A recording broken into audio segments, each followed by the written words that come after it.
امریکی کارروائیوں کے چند گھنٹوں کے بعد ایرانی سرکاری ذرائع نے اعلان کیا کہ ایرانی مسلح افواج اور ان سے وابستہ فورسز نے خطے میں موجود امریکی تنصیبات کو اور امریکی مفادات کو نشانہ بنایا۔ ایران کا دعویٰ ہے کہ ان کے میزائل اور ڈرون حملوں کا رخ اردن، کویت اور بعض دیگر امریکی فوجی تنصیبات کی طرف تھا۔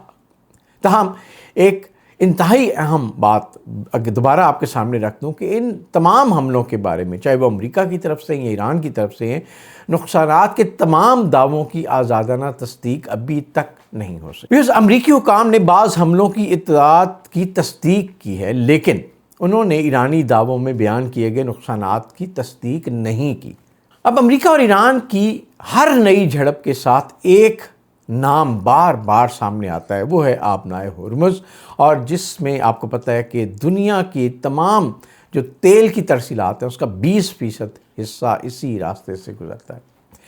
اور اگر یہاں کشیدگی مزید بڑھتی ہے تو مشرق وسطی ہی نہیں بلکہ یورپ، ایشیا، پاکستان، بھارت اور دنیا بھر کے ممالک تیل، شپنگ، انشورنس کے اخراجات کی متاثر ہونے کی وجہ سے مہنگائی کا شکار ہو سکتے ہیں۔ ناظرین، اب آتے ہیں اس سوال کی طرف جو اس وقت پوری دنیا میں سب سے زیادہ پوچھا جا رہا ہے۔ کیا ایران نے واقعی امریکی فوجی تنصیبات پر بڑے حملے کر دیے ہیں؟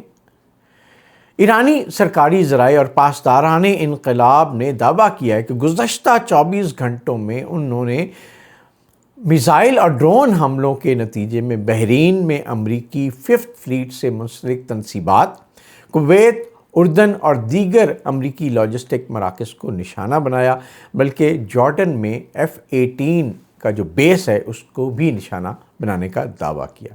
ایران کا ویورز موقف یہ ہے کہ یہ کارروائیاں امریکی فضائی حملوں کا جواب ہیں۔ گارجین نے رپورٹ کیا ہے کہ دوسری جانب امریکی حکام نے یہ تسلیم کیا ہے کہ خطے میں خطرات بڑھ گئے اور امریکی اڈے ہائی الرٹ میں ہیں، لیکن ایران کی جانب سے کیے گئے تمام نقصانات کے دعووں کی آزادانہ تصدیق نہیں کی۔ اس لیے ایک ذمہ دار تجزیہ کار کے طور پہ امریکی اور ایرانی دعووں کی آزادانہ تصدیق اور حقائق میں فرق ہو سکتا ہے۔